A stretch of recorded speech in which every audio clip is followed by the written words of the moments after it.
Selamat malam para peserta webinar dimanapun Anda berada pada malam ini. Salam sejahtera untuk kita semua. Bapak Ibu, kita sedang menghadapi wabah COVID-19 yang tentu akan berdampak kepada perekonomian kita. Untuk itu, pada malam hari ini, kita perlu mengerti apa-apa saja yang mungkin terjadi dan bagaimana kita siap untuk menghadapinya. Untuk itu telah hadir bergabung bersama kita ada 3 orang panelis yang akan nanti saya perkenalkan satu persatu. Saya akan memperkenalkan untuk panelis yang pertama, yaitu Pak Wewe Cahyadi. Selamat malam Pak Wewe. Baik, Pak Wewe adalah owner dari PT ADTEX yang bergerak di bidang tekstil dan salah satu pabrik tekstil yang terbesar di Jawa Barat. Terima kasih Pak Wewe sudah bersama dengan kami. Lalu yang kedua ada Pak Budi Sonjaya, adalah Direktur PT Panca Buana Abadi yang bergerak di bidang industri plastik. Selamat malam Pak Budi, apa kabarnya Pak? Selamat malam Pak Henry, baik Pak, thank you. Terima kasih Pak Budi sudah bergabung bersama dengan kami. Yang terakhir ada Pak Devianto Setio Raharjo sebagai financial analyst yang sudah sangat berpengalaman di bidangnya. Dan setahu saya pernah bergabung di salah satu bank asing yang terbesar, ya Pak ya, di Kota Bandung khususnya atau di Indonesia. Selamat malam Pak Devi. Ya, baik. Sebelum kita mendengarkan saran dan masukan daripada panelis, kita dengarkan dulu penyampaian materi webinar oleh Pak Bambang Wijaya. Baik, terima kasih Pak Henry.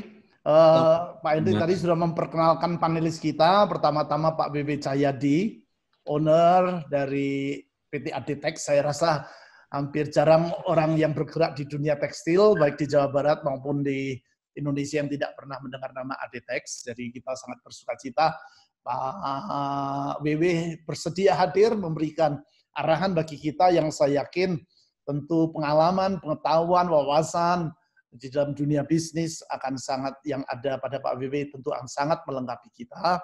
Tadi juga telah diperkenalkan Pak Budi Yanto Sunjaya, aktif di dalam Crown Ministries, tapi juga bukan hanya dalam pelayanan Crown. Pak Budi juga direktur utama dari PT yang saya juga lupa namanya, saya panggilnya Budi Tex saja atau Sunjaya Tex. Bergerak di dalam dunia perplastikan. Dan Pak Devianto sekarang menjadi financial analyst, sebelumnya adalah seorang banker dari Standard Chartered Bank. Tetapi yang lupa diperkenalkan adalah Pak Henry sendiri yang jadi moderator kita. Pak Henry adalah Wakil Ketua Kadin Jawa Barat. Jadi sangat bergerak di dalam masalah dunia industri, dan karena dia adalah seorang pengurus dari Kadin Jawa Barat, namun juga dia memiliki perusahaan di dalam bidang perlistrikan, kabel, dan macam-macam. Jadi tentu bukan orang yang awam di dalam masa semua ini. Dan kita dibantu oleh Pak Yongki, yang juga bergerak dalam bidang properti, Pak Samuel yang bergerak di dalam mensuplai peralatan mesin dari pabrik tekstil, mendampingi kita di belakang layar, menyortir menyortir pertanyaan-pertanyaan yang saudara akan sampaikan. Karena sejak pengumuman dimulai, kita akan mengadakan webinar ini, berbagai pertanyaan sudah masuk melalui email kepada kita. Dan nanti tentu juga saudara diberi kesempatan untuk mengajukan pertanyaan. Caranya gampang saja. Saudara ketik pertanyaan itu, kalau saudara lihat, kalau saudara pakai komputer, saudara bisa lihat di bawah ada tulisan Q&A, question and answer.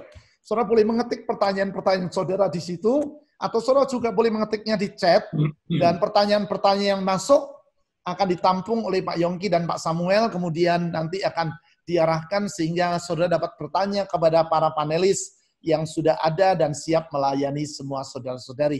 Jadi sekali lagi, kalau saudara nanti mau bertanya, silakan mengirim pertanyaan mengetiknya di chat ataupun di bagian Q&A, question and answer. Saudara tulis itu, nanti pertanyaan saudara akan dijawab sejauh waktu memungkinkan.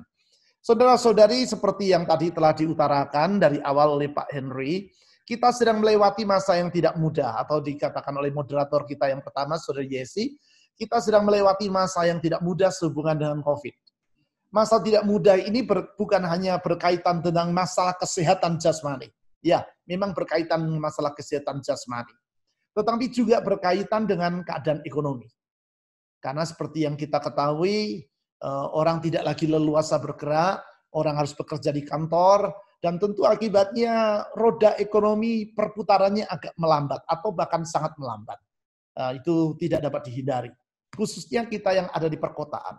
Tadi pagi saya menerima telepon dari teman saya, teman kuliah saya, dia sudah pensiun dari PT Telkom, dia pulang ke desa di Jawa Timur.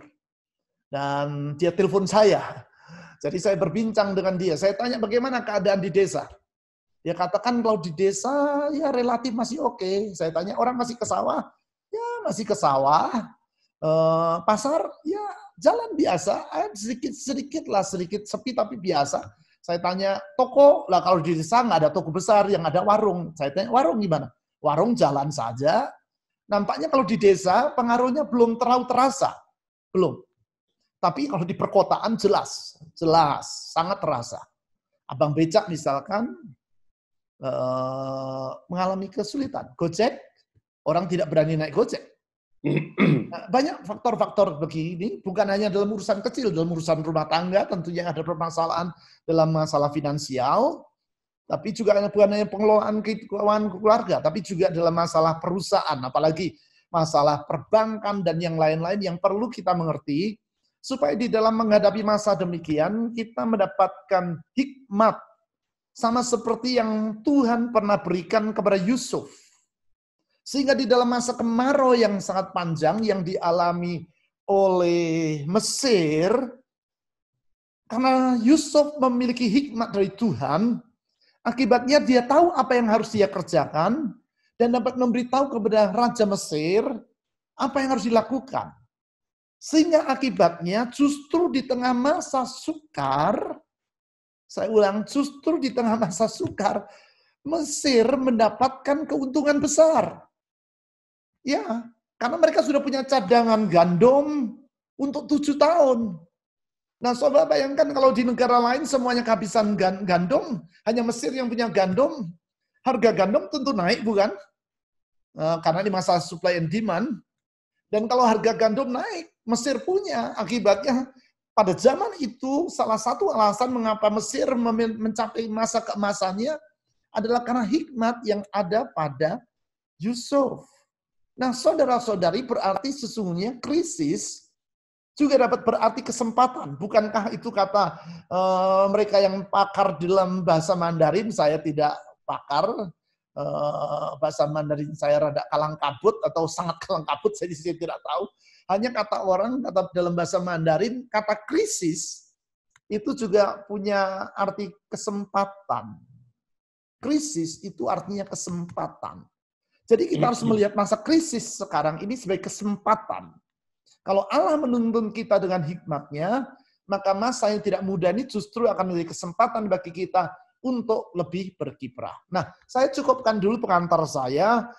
Kita akan mendengar dari para panelis kita yang tadi sudah diperkenalkan oleh Pak Henry, jawaban-jawaban atas pertanyaan-pertanyaan yang sudah masuk, dan nanti juga jawaban atas pertanyaan-pertanyaan yang sudah masukkan sekarang melalui seperti saya katakan, ketik melalui Q&A atau chat, dan saudara akan memperoleh jawaban. Atau kalau saudara tidak menemukan Q&A dan chat, saudara dapat mengirimkan pertanyaan ke nomor telepon.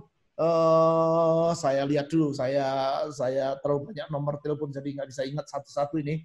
Saya lihat dulu, saudara catat nomor teleponnya, kirim melalui WA. Kalau saudara lupa atau tidak bisa mengirimnya, kirim ke sini.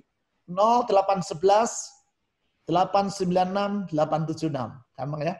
0811 896 876. Saudara kirim pertanyaan itu, nanti akan juga dijawab. Kalau saudara kesulitan menemukan chatting Q&A atau chat, kirim 0811 896 876. Mari kita ikuti konferensi atau seminar kita. Silakan Pak Henry. Tuhan berkati. Terima kasih Pak Bambang. Sudah ada beberapa pertanyaan yang masuk, sudah ada di tangan saya. Langsung saya akan tanyakan saja kepada panelis. Untuk yang pertama ke Pak Wewe, ada pertanyaan untuk Bapak, yaitu menurut perkiraan Bapak, kasus COVID-19 ini akan berdampak berapa lama, khususnya terhadap ekonomi, Pak Wewe?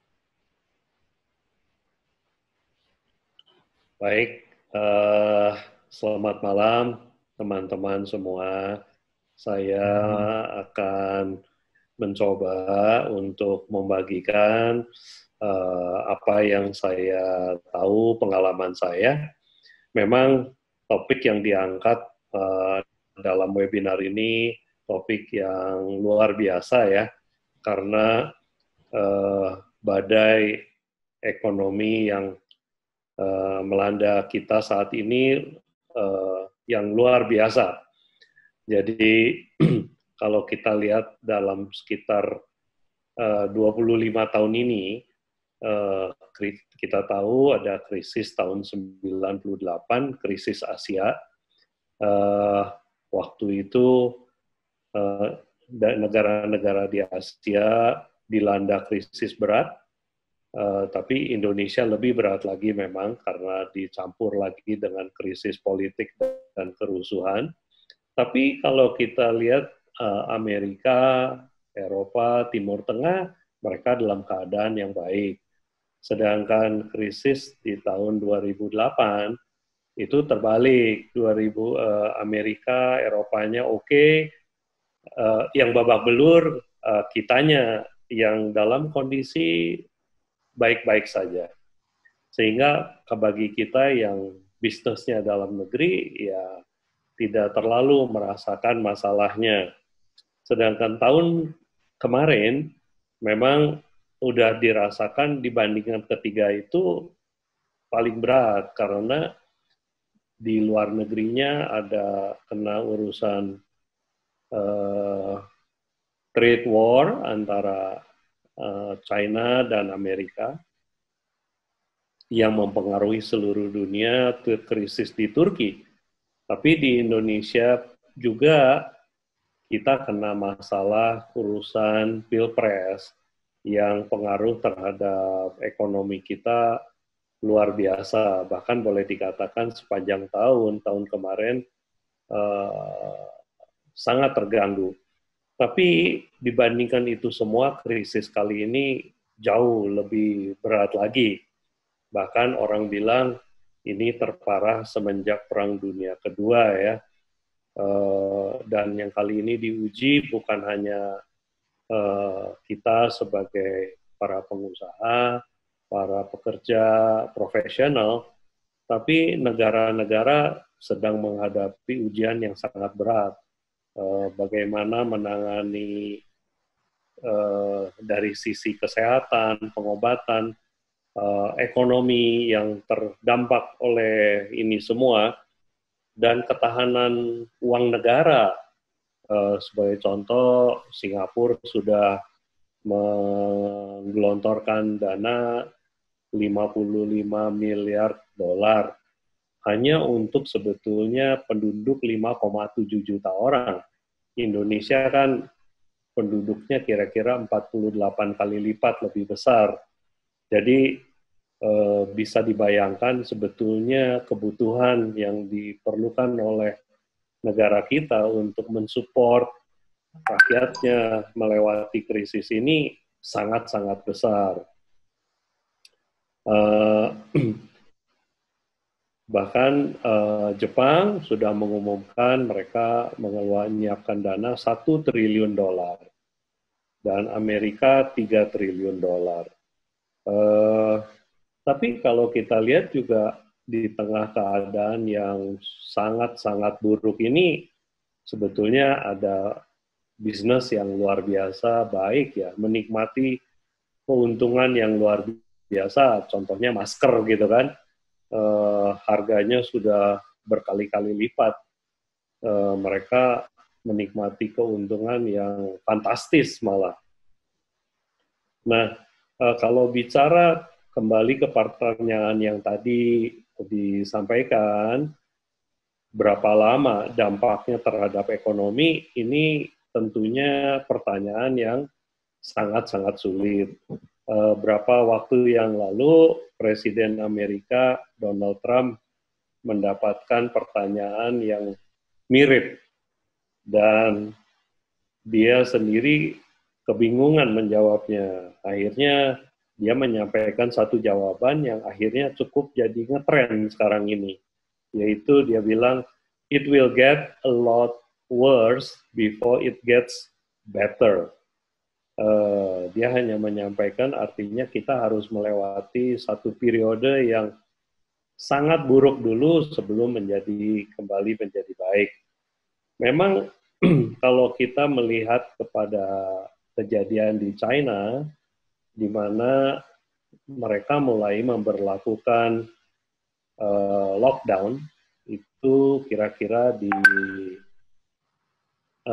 pertengahan Januari, kita melihat bahwa di akhir Maret, kondisi sudah jauh mulai terkendali. Bahkan aktivitas saya dapat info dari supplier kita di China, sekarang ini 90% operasional sudah bisa kembali jalan. Tetapi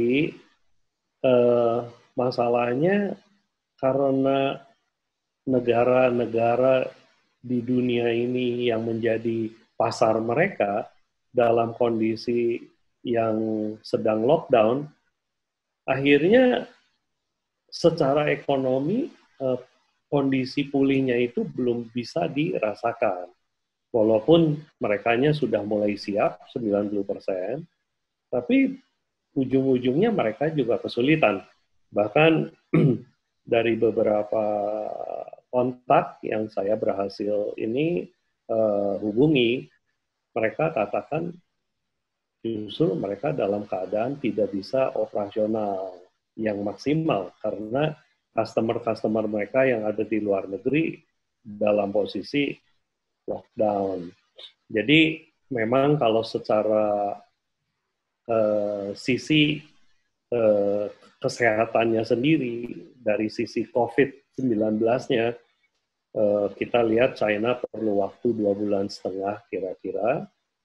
Kita lihat lagi Korea yang sangat baik menangani COVID ini. Tapi kalau secara ekonominya, jujur bicara sangat-sangat sulit untuk bisa diprediksi kapan.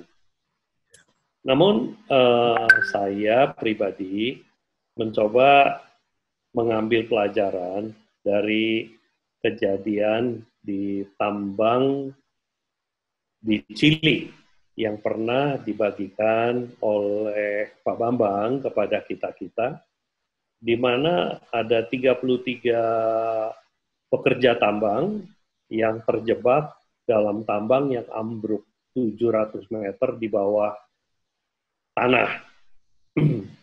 Dan mereka hanya memiliki bekal itu hanya sebetulnya untuk 2 hari saja. Sementara mereka juga tidak tahu kapan pertolongan akan datang. Melalui kepemimpinan dari kepala regu mereka, yaitu Saudara Louis, mereka melakukan hal yang luar biasa, yaitu dengan bekal yang sangat-sangat terbatas itu, mereka bisa bertahan selama 69 hari, sampai di mana akhirnya pertolongan itu datang, mereka bisa diangkat keluar dan kembali sehat. Nah, memang di sini kita melihat kepemimpinan punya peran yang menjadi sangat-sangat penting di saat-saat orang-orang dihadapkan pada situasi yang mencengkram, panik, menakutkan, khawatir, bingung. Ya, jadi peran pemimpin di sini menjadi lebih penting lagi. Memang kalau ngomong dari kejadian ini semua, ya saya juga harus jujur katakan untuk menyampaikan itu dalam ngomong lebih gampang daripada mempraktekannya.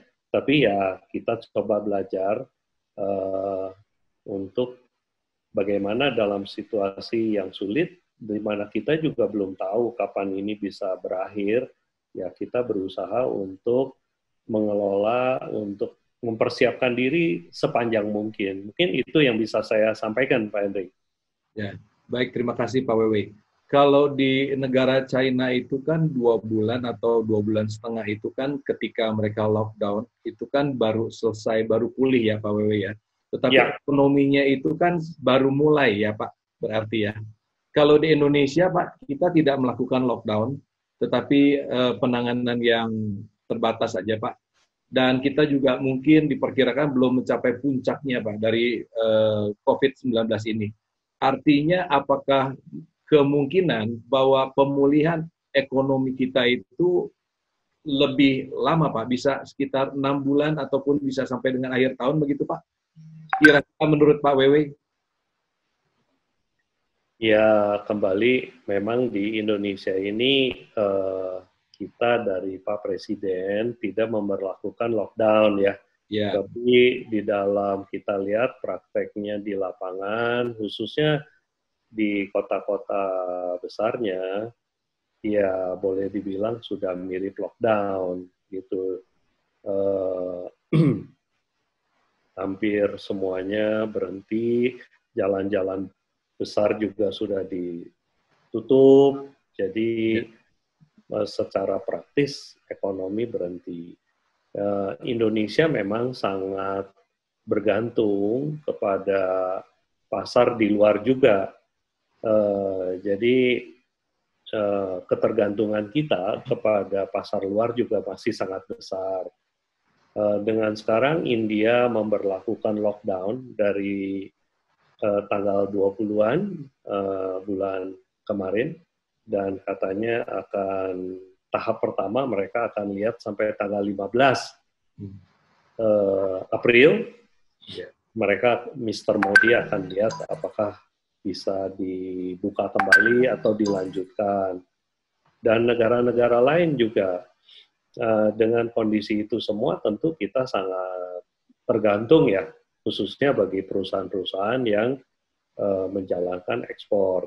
Untuk yang di dalam negeri, ya kita lihat dengan Tanah Abang, khususnya saya bicara tekstil, karena itu bidang saya, jadi dengan mall-mall masih ditutup, dan kita juga melihat apa yang terjadi sekarang, para pekerja yang dirumahkan tanpa mendapatkan bayaran, ini kan jumlahnya luar biasa banyak.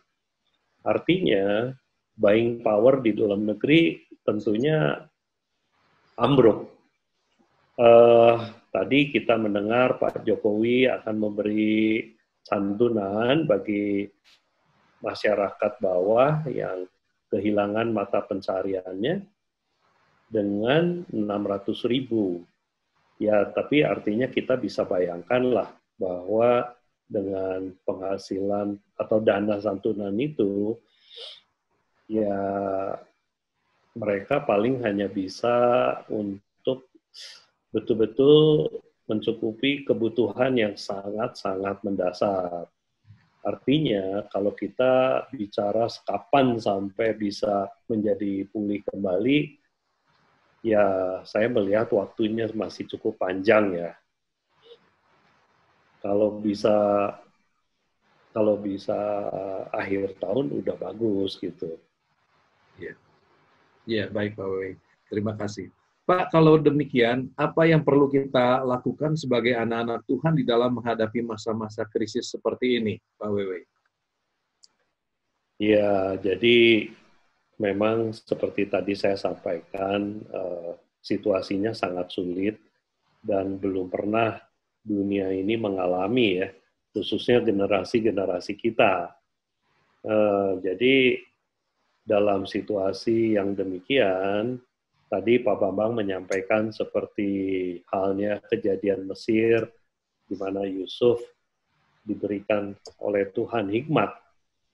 Nah, jadi kalau kita sebagai orang-orang yang di dalam Tuhan, ya kita bersyukur bahwa Tuhan kita nggak bingung. Allah kita ini nggak ikut panik, nggak ikut bingung dalam kondisi ini, karena kita percaya Dia bukan hanya sekedar tahu bagaimana krisis COVID ini akan berakhir, krisis ekonomi ini akan berakhir. Lebih daripada itu, Dia memegang kendali. Kita memerlukan hikmat Tuhan, dan saya percaya jalan yang efektif adalah dengan mendekatkan diri kepada Tuhan. Kalau mungkin selama ini kita juga sudah cukup punya hubungan yang baik melalui doa, ya tentunya dalam kondisi ini di mana kita banyak meluangkan waktu di rumah sekarang dengan work from home, study from home, ya kita ini bisa meluangkan lebih lagi waktu untuk meningkatkan kehidupan doa kita, minta pimpinan hikmat Tuhan, apa yang harus kita lakukan, dan melalui, menurut saya, itu ibadah harian yang sudah jauh-jauh hari, gereja kita, GKPB, Pak Bambang bersama timnya menyiapkan buku ibadah harian, itu akan sangat membantu, menolong. Jadi kembali intinya adalah kita minta pertolongan hikmat Tuhan. Apa yang harus kita putuskan, kemana kita harus melangkah. Karena khususnya kalau bicara pimpinan, menurut saya pekerjaan yang cukup berat sebagai pimpinan adalah mengambil keputusan, ya, karena akibat keputusan itu bisa dampaknya besar, khususnya juga menyangkut orang-orang yang ada di bawah kita. Itu Pak yang bisa saya sampaikan. Baik Pak Wewe, kalau boleh saya simpulkan tadi atas apa yang Pak Wewe sampaikan, bahwa kita harus betul-betul meminta pertolongan dan hikmat dari Tuhan, ya Pak? Iya Pak. Lalu yang kedua, mendekatkan diri kepada Tuhan selagi mumpung kita banyak di rumah. Lalu yang ketiga, meningkatkan doa kita dan minta pimpinan Tuhan, serta membaca ibadah harian, ya Pak, ya. Bagi gereja kita kan ada ibadah harian. Seperti itu ya kira-kira Pak Wewe. Iya Pak. Baik, terima kasih Pak Wewe. Pak Budi, apa ada tanggapan dari Pak Budi kaitan dengan apa yang perlu kita lakukan sebagai anak-anak Tuhan, Pak Budi, dalam menghadapi situasi seperti ini? Oke, Pak Henry, terima kasih untuk kesempatan ini. Mungkin saya coba akan menambahkan apa yang tadi Pak Wewe sudah sampaikan. Tapi sebelumnya, tadi Pak Bang sudah sampaikan bahwa selain daripada mungkin saya sebagai pengusaha, pelayanan di Tenmaker, dan juga di Crown Financial Ministry. Jadi Bapak Ibu yang pernah ikut pelajaran Alkitab secara keuangan secara Alkitab, bukunya seperti ini, mungkin pasti sudah hafal semua. Ya. Jadi saya akan coba sharing sedikit dalam beberapa minggu terakhir ini dengan kasus COVID-19 ini, apa kira-kira sebagai anak Tuhan yang harus kita lakukan. Jadi saya coba pelajari firman Tuhan, saya coba dengar firman Tuhan. Saya simpulkan ada dua hal yang sebagai orang Kristen, sebagai pengusaha yang kita harus miliki dalam menghadapi situasi seperti ini. Yang pertama adalah sikap hati yang benar. Dan yang kedua adalah pola pikir atau mindset yang positif. Karena dua hal ini menurut saya akan menentukan arah kita kemana. Dan saya coba cari ayat firman Tuhan yang bisa mendukung dua hal ini. Yang pertama adalah dari Amsal 4 ayat 23 yang mengatakan adalah jagalah hatimu dengan segala kewaspadaan karena dari situlah terpancar kehidupan. Jadi Yang pertama, sikap hati kita harus benar dulu. Kita percaya bahwa Tuhan itu pegang kendali, sehingga apapun situasi yang kita hadapi, Tuhan pegang kendali. Amin. Lalu yang kedua adalah masalah pola pikir, mindset. Ayat firman Tuhan yang kita juga sudah sering dengar, yang akan saya kutip adalah dari Roma 12 ayat 2, yang mengatakan, janganlah kamu menjadi serupa dengan dunia ini, tetapi berubahlah oleh pembaruan budimu, sehingga kamu dapat membedakan manakah kehendak Allah, apa yang baik, yang berkenan kepada Allah, dan yang sempurna. Saya pikir ini hal yang penting sekali, karena saat ini kan kita begitu banyak mendengar berita-berita, baik itu melalui media, melalui sosial media, yang berkaitan dengan kasus COVID-19 ini, baik itu hal yang positif, maupun yang negatif. Bahkan mungkin yang negatifnya itu banyak. Apalagi kalau kita membaca berita-berita tentang kasus ini yang terjadi di Eropa dan Amerika, itu mungkin bisa membuat kita panik, takut, ya, karena di sana kasusnya sehari bisa nambah 25.000, yang meninggal bisa 1.000. Itu sesuatu yang bisa membuat kita panik. Saya pikir takut, khawatir itu hal yang wajar. Tapi kalau kepanikan, ketakutan yang over, ini yang menurut saya agak kurang tepat gitu ya. Nah, kalau kita biarkan informasi-informasi itu terus mempengaruhi kita tanpa sadar apa yang kita lakukan, keputusan yang kita ambil pun, apa yang kita ucapkan sehari-hari dalam pembicaraan dengan teman pun akan dipengaruhi oleh informasi-informasi seperti itu. Nah, di Amsal 18 ayat 21 dikatakan bahwa hidup dan mati dikuasai lidah. Siapa yang menggemakannya akan memakan buahnya. Jadi kalau kita ngomong terus yang negatif, jangan-jangan itu yang akan kita alami. Ya. Saya tambahin lagi dari Ayub 3 ayat 25, yang kutakutkan yang menimpa aku, yang kucemaskan yang mendatangi aku. Jadi ketika kita ketakutan yang berlebihan, jangan-jangan itu yang akan menimpa kita. Yang kita cemaskan, itu yang kita akan alami.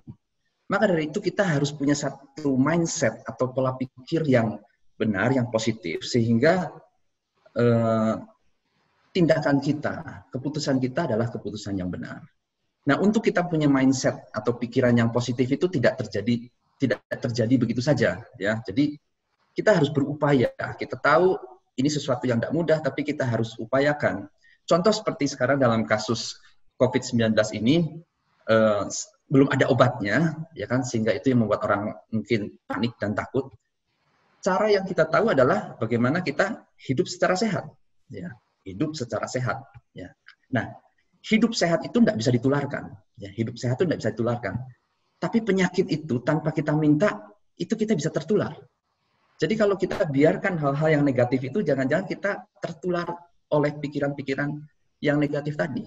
Ya, jadi kita harus upayakan supaya cara pikir kita itu hal yang baik. Nah, balik lagi mengenai tadi sikap hati yang benar itu adalah kita percaya bahwa Allah itu pegang kendali. Ya, Allah pegang kendali.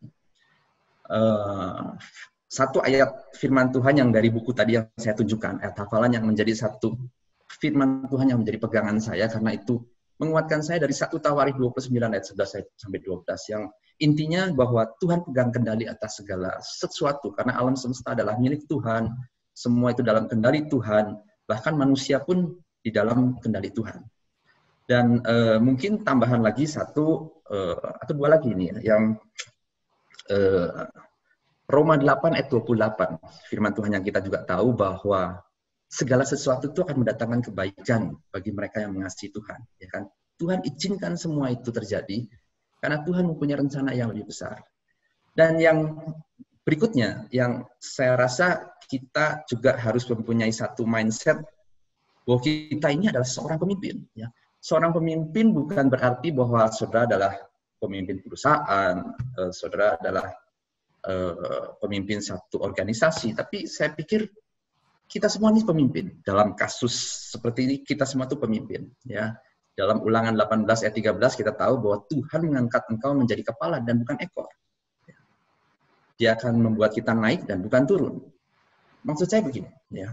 bahwa dalam situasi seperti ini, apapun posisi saudara, apapun siapapun saudara, misalnya saudara adalah seorang ayah, seorang bapak rumah tangga, bagaimana Anda menjadi pemimpin untuk memastikan keluarga Anda sehat, keluarga saudara bisa melalui kesulitan atau badai daripada krisis yang sedang kita alami bersama-sama. Sebagai seorang karyawan, saya bilang kita mungkin hanya karyawan saja. Yes, tapi saya yakin saudara pun adalah seorang pemimpin. Karena apa? Saat ini mungkin beritanya itu adalah berita yang negatif semua ya.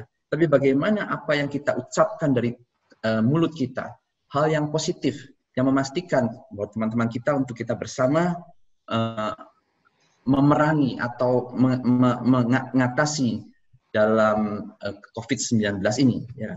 Saudara sebagai ibu rumah tangga, ya, yang selama ini mungkin banyak di rumah, makin hari makin pintar masak. Bagaimana bisa masak makanan yang sehat sehingga anggota keluarga Anda menjadi tetap sehat, ya kan, dalam situasi seperti ini. Dan sebagai pengusaha udah jelas bagaimana saudara sebagai pemimpin harus memastikan perusahaan yang saudara pimpin ini bisa melalui krisis yang sangat mungkin berat ini. Mungkin sementara itu dulu dari saya, Pak Henry. Baik, terima kasih Pak Budi. Para peserta webinar, ada dua hal penting yang tadi Pak Budi sampaikan, yaitu yang pertama kaitan dengan sikap hati yang benar. Yang kedua, mindset yang positif atau pola pikir kita yang positif. Lalu yang ketiga, kita harus menyampaikan hal-hal yang positif. Karena itu Bapak Ibu, saudara sekalian, mulai hari ini kita harus merubah sikap hati kita, pola pikir kita, dan mulai besok kita harus menyampaikan semua hal-hal yang positif. Sehingga itu akan minimal meringankan daripada beban yang sekarang kita sedang alami ini. Terima kasih Pak Budi. Pak Devianto, ini pertanyaan untuk Bapak. Di saat seperti ini, apa yang perlu dilakukan jika keadaan perekonomian semakin memburuk? Silakan Pak Devi. Baik Pak Henry, Bapak Ibu semuanya. Sebenarnya semua bank sentral dan pemerintah itu sedang meluncurkan kebijakan fiskal dan moneter dan memberikan stimulus yang banyak kali ini kepada semua industri yang terkena dampak. Saya mencoba melihat bahwa ada total tambahan belanja yang diambil dari pembiayaan APBN 2020 untuk penanganan dampak COVID-19 ini besarnya sudah 405 triliun. Untuk kesehatan, kalau rinciannya untuk kesehatan itu 75 triliun, untuk jaring pengaman sosial 110 triliun, untuk pajak stimulus kur 70 triliun, dan untuk pembiayaan anggaran untuk penanganan COVID-19 ini ditambah lagi 150 triliun. Artinya, kalau misalnya keadaan akan semakin buruk, maka pemerintah itu akan mencoba memberikan lagi stimulus-stimulus pada masyarakat dan pada bisnis-bisnis yang paling mengalami dampak yang paling parah. Ya, itu. Sekilas tadi saya juga melihat bahwa ada kartu prakerja yang sedang disiapkan juga. Itu juga tadi Pak WW juga menyebutkan ada 600.000. Kalau saya nggak salah ini juga akan diluncurkan lagi sekitar 3,5 juta. Ya, jadi kalau dampaknya itu semakin hari semakin buruk, maka pemerintah akan menggelontorkan, memprioritaskan untuk membantu masyarakat. Untuk pribadi, kalau saya lihat, saat ini yang paling tepat adalah memperbesar atau mempersiapkan cash flow. Karena diperkirakan ini, sampai dengan akhir tahun 2020, keadaannya masih belum balik seperti semula. Jadi, bagi karyawan, bagi perusahaan, cash flow menjadi sangat penting. Kita menjadi harus selektif dalam pengeluaran dan juga harus cermat dalam memberikan piutang karena banyak sekali bisnis atau sektor bisnis yang kayaknya terkena dampak semuanya, dan ini risiko gagal bayarnya akan semakin besar. Itu mungkin Pak Henry. Mungkin Pak Budi menambahkan atau yang lain. Oke. Baik Pak. Jadi pemerintah juga kan memang nggak tinggal diam ya Pak Devi ya. Dia memberikan stimulus-stimulusnya untuk khususnya juga untuk para masyarakat yang di bawah ya Pak, untuk meredam terjadinya gejolak di antara masyarakat ya, begitu Pak Devi ya. Lalu untuk yang pribadinya Pak, tadi Pak Devi mengatakan bahwa kita harus memperbanyak posisi cash ya Pak ya. Jadi seberapa penting Pak kita harus menyimpan uang cash itu Pak? Karena saat ini itu kita itu istilahnya harus bertahan hidup dulu gitu. Jadi 6 bulan ke depan ini kita harus istilahnya itu harus mempersiapkan cash-nya. Karena kemungkinan besar kan bisnis gak jalan, income turun, kita juga ada keterbatasan untuk melakukan aktivitas gitu Pak Henry. Oh, baik Pak Devi. Para peserta webinar tadi yang disampaikan oleh Pak Devi adalah kita harus memegang uang cash. Sebab memang keadaan di luar ini belum tentu akan pulih dengan cepat. Karenanya uang cash itu kita perlukan untuk memenuhi kebutuhan sehari-hari. Lalu yang kedua, kita juga harus selektif ya Pak Devi di dalam mengatur pengeluaran ya Pak. Jadi mungkin pengeluaran yang nggak perlu lebih baik itu ditunda dulu, tetapi kita mengutamakan kepada pengeluaran-pengeluaran yang memang untuk harian atau untuk kebutuhan hidup, mungkin itu menjadi kebutuhan yang utama, betul ya Pak Devi ya? Lalu yang ketiga, cermat di dalam memberikan piutang kepada customer kita. Nah mungkin ini bagi para pengusaha, para peserta webinar yang mungkin bisnisnya masih berjalan, di sini juga Pak Devi menyampaikan untuk supaya kita cermat di dalam memberikan piutang-piutang dagang kita. Sehingga karena semua mengalami hal yang sulit ini, jadi harus betul-betul cermat agar ketika kita mengirimkan barang atau memberikan piutang-piutang kita, maka dipastikan bahwa customer kita atau pelanggan kita itu mereka bisa bayar tepat pada waktunya. Baik, terima kasih Pak Devi. Lalu ini ada pertanyaan mungkin untuk Pak Budi dan Pak Devi dan Pak Wewe. Ini ada pertanyaan, menurut Bapak, bidang bisnis apa yang masih bisa bertahan di tengah masa sulit ini, Pak? Bidang bisnisnya apa kira-kira? Silakan Pak Budi. Baik, kalau ditanya sekarang bisnis apa, mungkin agak sulit ya, karena kalau kemarin-kemarin kan mungkin mesti orang pada jualan. Jadi buka industri plastik begitu Pak? Bisa. Boleh saja sih. Jadi memang mungkin kemarin-kemarin kan mungkin orang pada hand sanitizer dan lain sebagainya, tapi kan tidak semua orang itu punya kesempatan seperti itu. Ini saya coba share apa yang tadi Pak Bambang sempat ngomong mengenai bahasa Mandarinnya daripada krisis. Ya, ini kan ada 2 karakter, Wei Qi. Jadi Wei kalau sudah tahu sedikit Mandarin, Wei dari Wei Xian punya Wei, terus Qi Hui punya Qi. Nah, itu kan 2 kata di mana ada kesempatan dan juga ada suatu bahaya. Jadi di dalam situasi seperti ini pun memang ada kesempatan, tapi saya rasa tidak semua orang punya kesempatan itu. Saya punya teman yang biasanya jualan pakaian di pasar gitu, tiba-tiba dengan kasus seperti ini sepi, ya kan? Tiba-tiba ada orang yang minta tolong untuk jualin hand sanitizer. Ya kan, awalnya hanya minta tolong saja sih. Akhirnya dia coba bantu jual, tapi tiba-tiba dalam waktu yang tidak terlalu lama itu permintaan tiba-tiba sangat membludak. Ya, jadi berapapun habis. Dalam 2 minggu aja dia bilang dia bisa dapat komisi karena dia tadinya bukan cari untung, gitu ya, 20 juta. Di mana dia pikir ini adalah cara Tuhan itu memelihara dia ketika di dalam kesulitan. Namun tadi yang saya sampaikan tidak semua orang mempunyai kesempatan-kesempatan seperti itu. Kalau saya melihatnya begini, di dalam krisis ini pasti berakhir. Krisis ini pasti berakhir, memang entah kapan. Tapi yang pasti ketika krisis ini berakhir, coba pikirkan kesempatan apa yang boleh atau yang dapat kita miliki. Karena apa? Ketika krisis ini berakhir, apakah kondisinya akan sama seperti sebelum krisis? Karena saya yakini ketika ada satu krisis yang besar, setelah krisis ini berakhir, akan ada satu perubahan kebiasaan atau mungkin new norm gitu ya. Ada norma-norma hidup yang baru.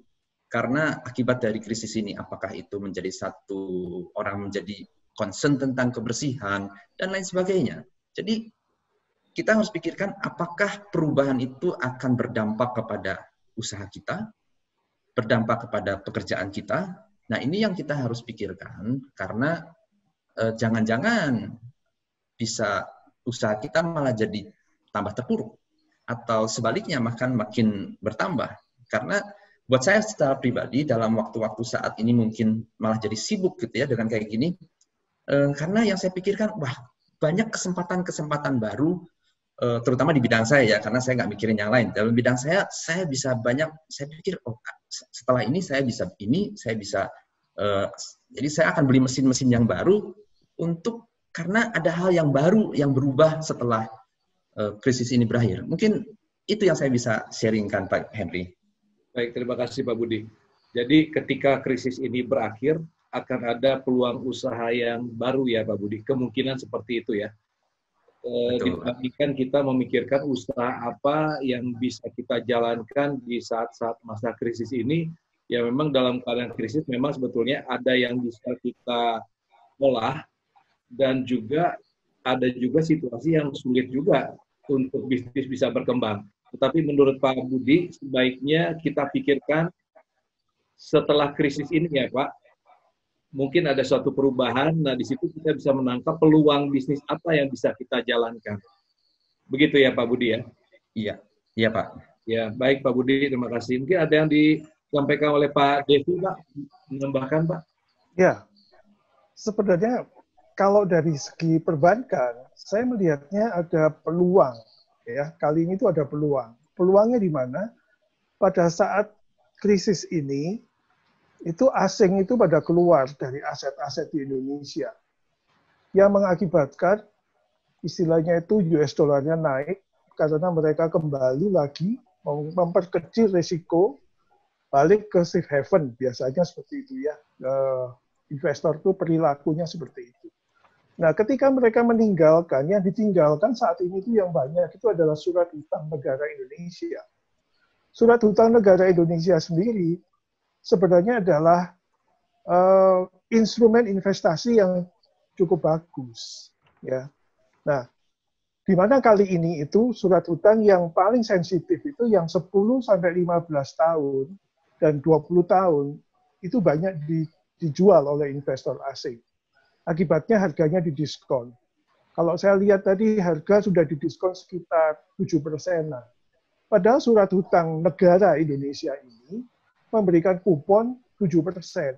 Ya, hari gini ya, kalau kita deposito paling cuma dapat 4,5. Kemudian kita lihat Amerika itu treasury-nya memberikan bunga atau kupon itu cuma di bawah 1%. Jadi, kalau saya lihat ini peluang ini adalah kalau orang yang misalnya optimis dan melihat bahwa krisis ini bisa berakhir, kemudian dan uangnya tidak digunakan, maka instrumen dari surat hutang negara ini bisa digunakan untuk istilahnya itu untuk mendapatkan diskon plus kupon itu tadi dan menjadi lebih baik kan, ya kan. Padahal surat hutang negara itu termasuk investasi instrumen yang menurut saya sih cukup konservatif. Karena investor menerima kupon, sekaligus juga menerima fluktuasi kenaikan harganya itu tadi. Nah, ini peluangnya di situ. Baik Pak Devi. Jadi dalam keadaan seperti ini, masih ada peluang yaitu investasi di surat hutang negara ya Pak ya. Ya, Nah, Pak, apakah investasi di surat utang negara ini satu-satunya investasi yang saat ini eh, kita pilih atau memang ada beberapa lagi, Pak? gitu Selain ya. surat utang negara ini, Pak? Surat utang negara itu banyak, tapi saya sebutin surat utang negara aja, karena ada ORI, ada Ya. Sukuk, ada FR, namanya ada SR. Ya. Yang saya ringkas tadi itu adalah surat utang negara itu ada yang 5 tahunan, 10 tahunan, 15 tahun, dan 20 tahun. Jangka panjang itu sangat sensitif terhadap keadaan saat ini. Dan itu yang terdiskon. Ya. Strateginya adalah, menurut saya sih, masuk ke surat utang yang kira-kira yang 10-15 tahun, tetapi mempunyai kupon mirip-mirip 20 tahun, yang di atas 7% sampai 8%. Nah, memang tidak hanya surat hutang aja. Bagi investor yang kebutuhannya saat ini jangka pendek, jangan dimasukin ke surat hutang negara. Mungkin lebih baik ke tabungan dulu atau ke deposito. Karena kalau lihat fluktuasi market masih volatile seperti saat ini, sangat riskan kalau kita berinvestasi, tapi nggak cocok, nggak matching dengan jangka waktunya. Tadi saya sebutin bahwa cash flow menjadi sangat penting untuk saat ini. Ya, jadi kalau misalnya kebutuhannya nggak bisa jangka panjang, jangan beli surat hutang. Tetapi ada kesempatan pada saat investor itu meninggalkan negara-negara berkembang dan kembali membeli dolar dan emas, maka peluangnya adalah surat hutang negara ini disimpan, dipegang untuk jangka waktu yang lebih dari 5 tahun. Gitu, Pak. Baik, Pak Novi. Boleh Ya. tahu nggak supaya peserta kita tahu kalau ada yang mungkin mau investasi, Pak, minimal harus berapa mereka menyiapkan uang itu, Pak? Begini, kalau investasinya kepingin ke surat hutang, itu memang minimumnya 100 juta. Tetapi kalau Bapak Ibu pengen, saya pengen produk yang isinya surat hutang negara, mungkin bisa melalui pakai instrumen reksadana, yang isinya lebih banyak ke surat hutang negara, jangkanya adalah jangka 10-15 tahun. Itu ada produknya, Pak. Oke, Gitu. Pak. Jadi mulai dari 10 juta bisa masuk ke reksadana, bahkan mungkin 1 juta juga sudah bisa. Ya. Kemudian kalau yang ke surat utang, itu masuknya minimum 100 juta. Ya. Gitu Baik, pilihannya, Pak. para peserta webinar pada malam hari ini, barangkali ada yang mau investasi di dalam keadaan seperti ini, masih bisa. Dan jangan khawatir. Jadi bisa pilih, ada yang bisa deposito, lalu juga ada yang bisa melalui sekuritas ya Pak ya, tadi minimal 1 juta atau 10 juta, reksadana maksudnya. Lalu ada juga yang kaitan dengan surat utang negara ini. Jadi para peserta webinar yang mau berinvestasi, masih ada peluang untuk itu. Baik Pak Devi, terima kasih. Lalu Pak, ini ada pertanyaan lagi untuk Bapak. Kira-kira berapa lama lagi untuk keadaan ini kembali pulih jika dolar saat ini mencapai kurang lebih di 16.700 ya Pak? Ya. Apakah bisa kemungkinan balik lagi ke 14.000 nggak? Begitu ini pertanyaannya Pak. Sebenarnya krisis ini tergantung dari berapa dalam dan berapa lama. Selama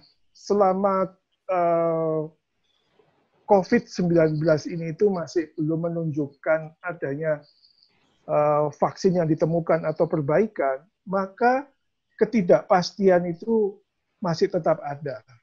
Ketika ketidakpastian itu masih tetap ada, maka investor akan balik kembali beli ke istilahnya ke US dollar.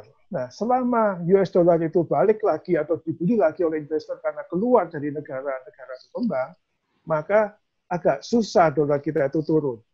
Kalau saya ditanya berapa lama, sementara ini kalau saya baca literatur, kayaknya grafiknya itu bukan grafiknya yang V gitu, yang jatuh kemudian bangkit lagi, tetapi kali ini grafiknya itu sepertinya itu kayak gelombang, kayak U-shape gitu. Jadi kayaknya agak panjang, ya.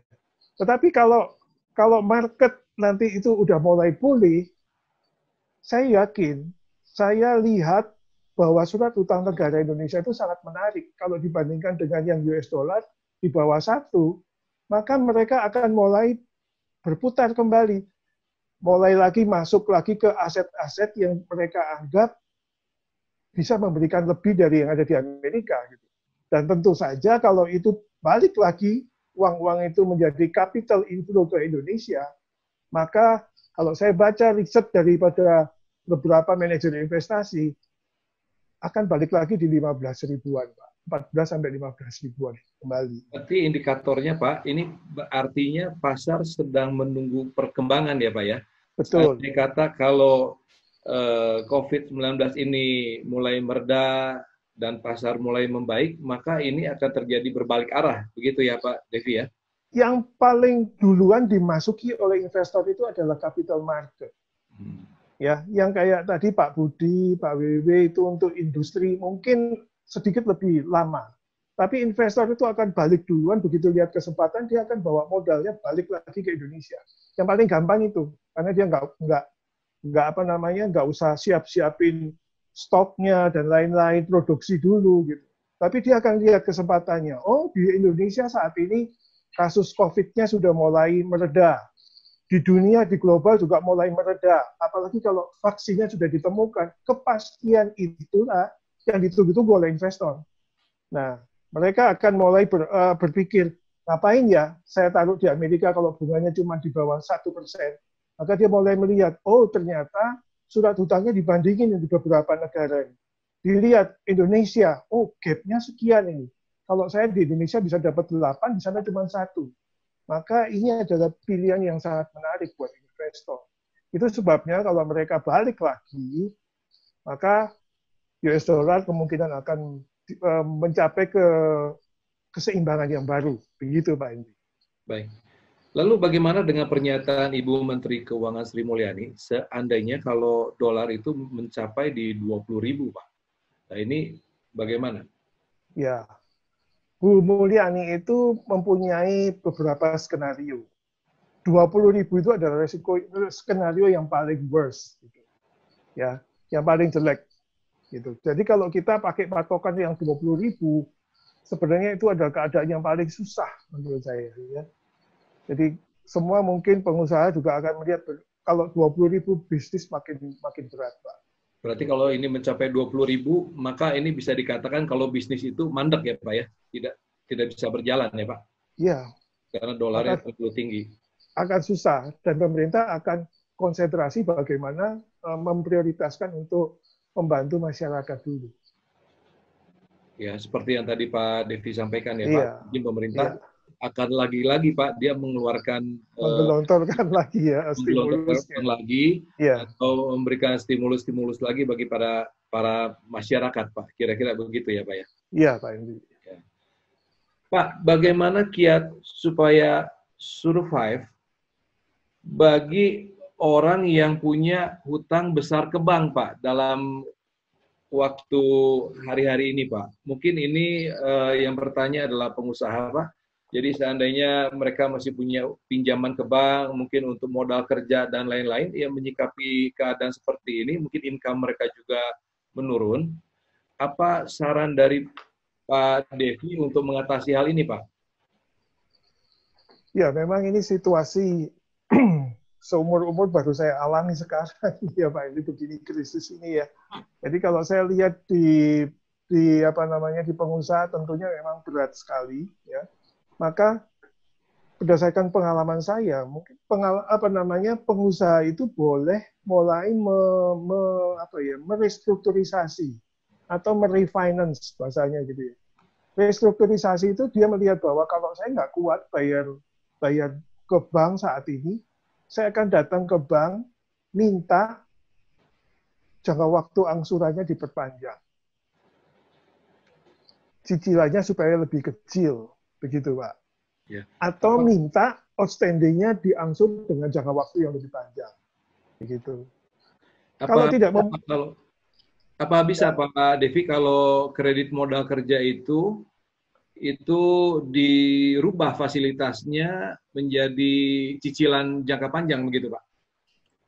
Dalam kondisi seperti ini, bank itu kan akan menjaga nasabahnya dan menjaga istilahnya non-performing loan-nya juga kan.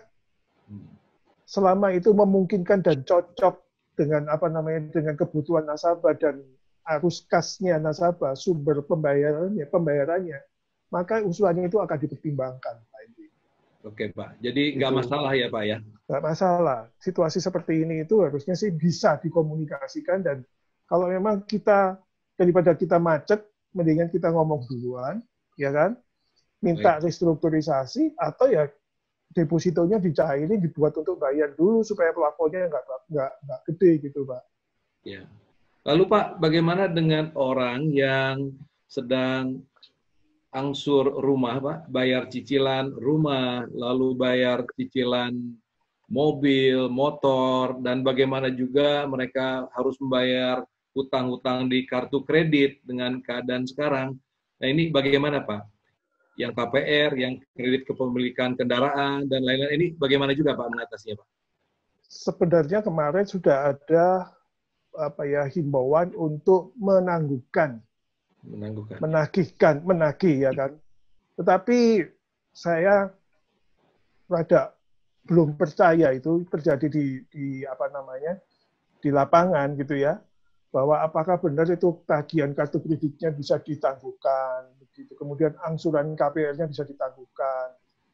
Nah, yang saya lihat kalau saya sebagai nasabah, itu saat ini itu harus mulai memikirkan barang apa sih saya nggak perlu. Kalau mobilnya tadinya 3, mungkin sekarang harus rela jadiin 1 untuk nutupin pinjaman dulu. Kalau misalnya dilihat, oh ngapain saya harus beli sesuatu yang nggak sesuai dengan kebutuhan untuk saat ini, karena berdasarkan keinginan aja, jangan dulu. Jadi nggak usah belanja sesuai dengan keinginan dulu. Jual, lunasin ke pinjaman dulu. Jual, lunasin ke kartu kredit dulu. Kalau memang nggak memungkinkan, minta ke restruktur ke bank, jangka waktunya diperpanjang. Kalau nggak memungkinkan lagi, mungkin yang perlu dipikirkan adalah untuk bertahan hidup dulu, kemudian ya kita harus berpikir secara praktis bahwa kayaknya harus tukar rumah yang lebih kecil, sementara gitu Pak. Baik Pak, jadi artinya di dalam keadaan seperti ini kita harus meringankan beban-beban angsuran, cicilan-cicilan seperti itu ya Pak. Tadi sampaikan bahwa kalau ada yang mobilnya 3, sedangkan yang 1 masih ada cicilan, ya lebih baik jual 1 untuk menutupi yang 1, begitu ya Pak ya, sehingga kita nggak ada beban cicilan dan lain-lain. Begitu juga dengan kartu kredit ya Pak ya, barangkali kalau kita punya deposito, tabungan atau apa, itu sebaiknya ditutup ya Pak, sebab karena bunganya itu kan sangat tinggi sekali, mungkin begitu ya Pak. Ya. Mungkin sampai sekarang Pak Budi mau menambahkan mungkin, atau Pak Wewe mau menambahkan, silakan Pak Budi. Wewe mungkin, atau mungkin saya mau nambahkan sedikit tadi yang sempat disinggung mengenai bagaimana kita itu mungkin sekarang untuk bisa bertahan hidup. Ya. Jadi dalam situasi krisis yang tadi sampaikan mungkin adalah krisis yang terberat, saat ini waktunya kita mungkin kalau saya istilahkan itu kita harus punya survival mode. Kan survival mode-nya kita nyalakan. Kita bertahan hidup. Dan meyakini bahwa krisis ini kita bisa lalui. Saya kasih contoh, kalau saudara tahu yang namanya itu apa, beruang kutub. Beruang kutub itu kan tinggi, besar, dan gemuk. Itu beratnya bisa sampai 500 sampai 1 ton berat si beruang kutub itu. Tapi ketika dia memasuki musim dingin, dia akan masuk ke gua dan dia akan diam saja. Ya kan, istilahnya tuh hibernating gitu ya, berhibernasi. Dia akan mengirit semua apa yang dia miliki untuk dia bisa bertahan hidup sampai musim semi, dia akan keluar dan dia cari makan lagi. Dan ketika dia keluar, itu berat badannya mungkin tinggal 1/4. Yang kalau tadinya 500 kilo, mungkin tinggal 100 kilo. Nah, saat ini mungkin buat setiap kita, baik saudara yang punya perusahaan ataupun yang hanya sebagai kaum profesi, karyawan, coba hitung berapa uang yang saudara miliki, berapa cash yang saudara miliki untuk saudara bisa bertahan hidup. Karena kita nggak pernah tahu sampai kapan krisis ini akan berakhir. Kalau umpamanya saudara punya, oh ya, saya masih punya cadangan atau tabungan untuk 3 bulan. Nah, survival mode ini yang kita pakai, coba kita hitung ulang. Gimana caranya? Bisa nggak yang 3 bulan ini kita bisa pakai untuk 6 bulan? Dan demikian seterusnya. Sehingga mungkin sekarang kalau ada pengeluaran-pengeluaran yang tidak perlu, kita pangkas. Dari di rumah itu mungkin orang bilang irit, tapi ada yang bilang tambah boros karena jadi kepingin makan macam-macam. Tapi kita harus berjuang semampunya untuk kita tetap bertahan hidup, ya. Sehingga ketika krisis ini kita selesai, memang mungkin tabungan kita habis, mungkin sebagian harta kita itu berkurang. Tapi kita harus yakini bahwa ketika krisis ini selesai, kita percaya Tuhan tetap akan pelihara kita dan memampukan kita untuk mendapatkan kembali apa yang mungkin sudah hilang karena gara-gara krisis seperti ini. Ya, yakini bahwa kita ini seorang pemimpin dan kita mampu untuk melewati krisis ini dengan suatu kemenangan walaupun babak belur, ya kan. Minggu lalu kita dengar DBNO, ya, down but not out, ya kan. Mungkin kita jatuh tapi kita tidak sampai tergeletak, ya kan. Kita akan bangkit lagi, kita akan memulai lagi, dan kita akan raih apa yang kemarin sudah hilang gara-gara krisis ini. Demikian Pak Henry. Baik, terima kasih Pak Budi. Pak Wewe, apakah Bapak membuat bahan untuk APD karena sulit sekali didapatkan? Informasinya begitu, Pak Wewe. Oke, jadi seperti halnya masker ya, waktu pertama virus ini mulai melanda, masker yang dicari itu adalah standarnya surgical mask untuk yang di ruang operasi. Jadi standarnya itu harus surgical mask. Tapi dengan berjalannya waktu, di mana supply surgical mask ini tidak dapat lagi memenuhi kebutuhan, sampai harganya naik nggak karu-karuan ya. Belakangan berkembang jadi masker itu sekarang menggunakan kain yang disebut dengan non-medical mask. Dan itu merupakan satu bisnis yang baru lahir, di mana ini juga ternyata diterima secara resmi oleh pemerintah Singapura, Indonesia. Jadi malah mereka menganjurkan supaya orang-orang umum yang dalam kondisi tanda kutip sehat itu malah tidak dianjurkan untuk memakai surgical mask, karena mereka khawatir surgical mask ini yang sebetulnya dibutuhkan oleh para petugas di rumah sakit malah habis oleh para masyarakat umum. Jadi pemerintah mendorong untuk supaya masyarakat umum menggunakan kain, tetapi kainnya ini ditreatment dengan antibakteri dan water repellent. Jadi artinya kalau air sudah tidak tembus, otomatis kalau kita batuk bersin pun ya droplets-nya itu nggak keluar lah ke filter gitu ya. Demikian juga APD. Jadi APD ini kalau kita ngelihat standar yang betul-betul APD untuk di ruangan yang ini, itu bahannya adalah dari non-woven yang diberi lapisan untuk waterproofing. Tapi juga karena itu bahannya sangat sulit, akhirnya berkembang jadi menjadi kain yang ditenun tetapi diberikan lapisan yang sama, yaitu antibakteri dan water repellent. Ya, itu yang memang sekarang jadi mulai berkembang banyak ya. Dan ya, kami produksi. Ya, jadi Pak Wewe produksi untuk bahan-bahan APD itu ya Pak. Baik, terima kasih. Mudah-mudahan ini bisa menjadi jawaban bagi penanya di webinar kita malam ini. Selanjutnya ada pertanyaan untuk Pak Budi.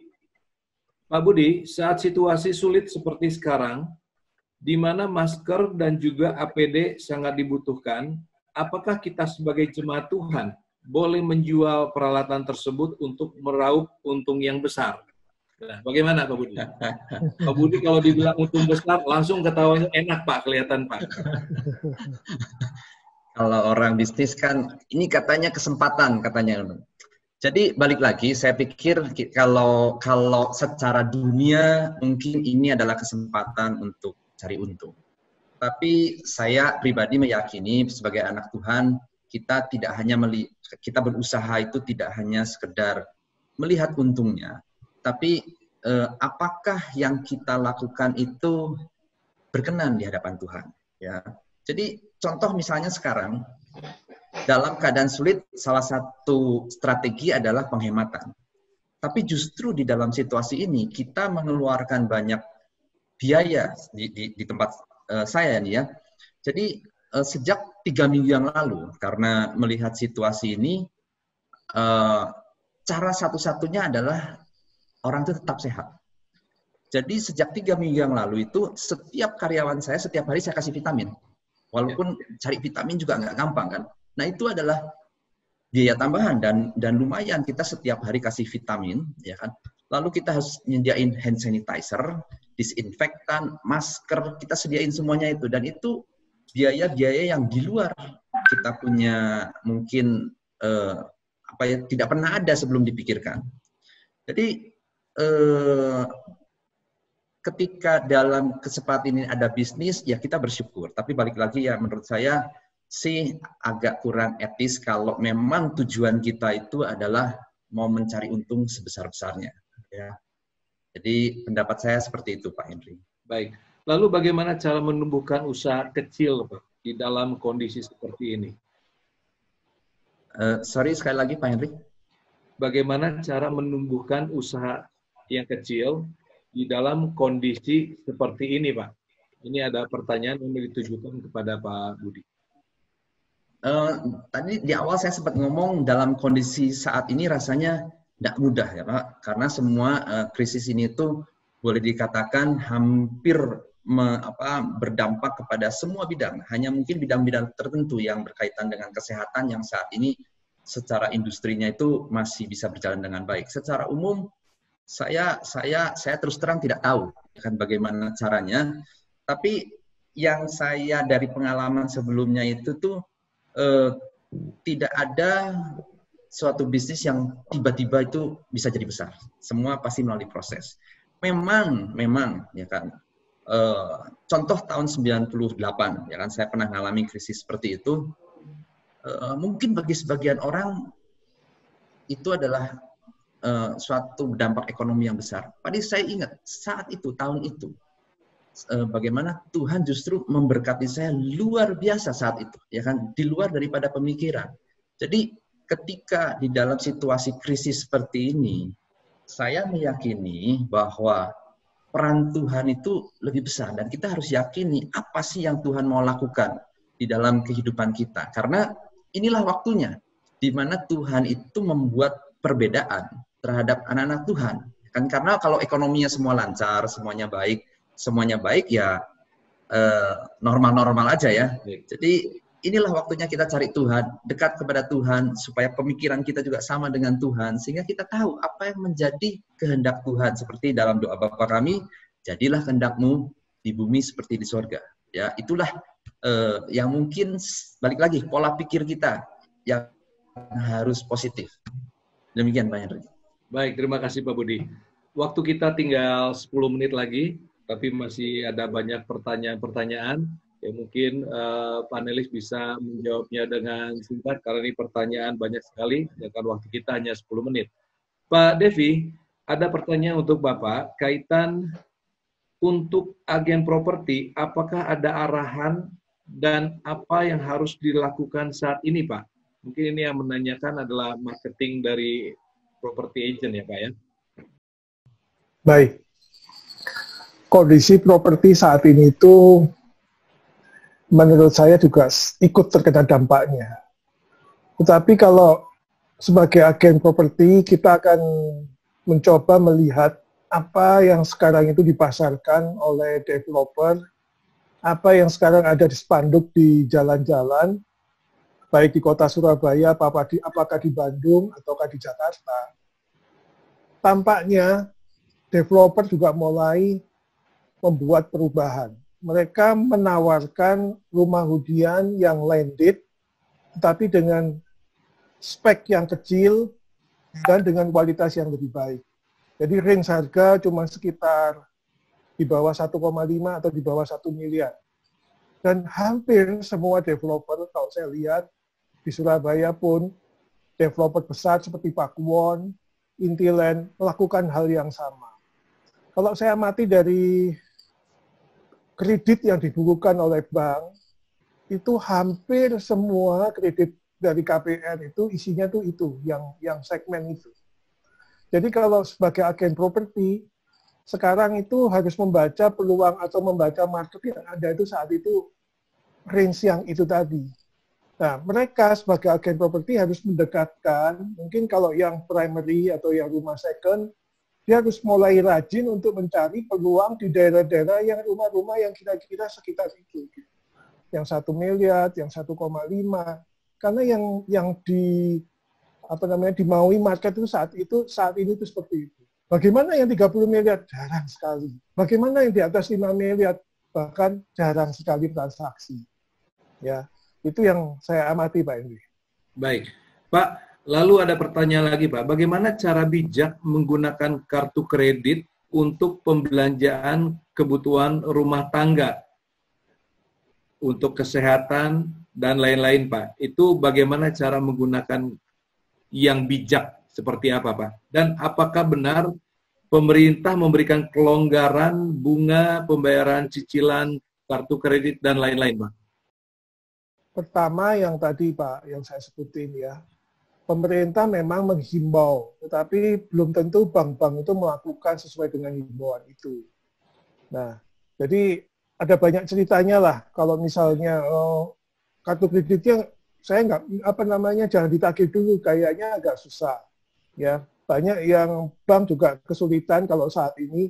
Kalau kartu kreditnya pada banyak yang macet, dia juga harus rajin untuk mengkolek tagihan-tagihannya.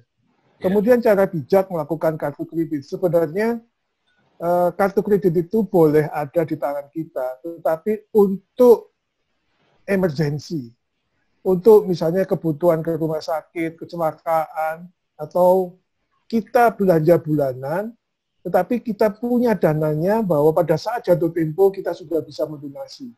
Karena kalau kita nggak ngerti hitung-hitungannya kartu kredit, bunganya itu sangat tinggi.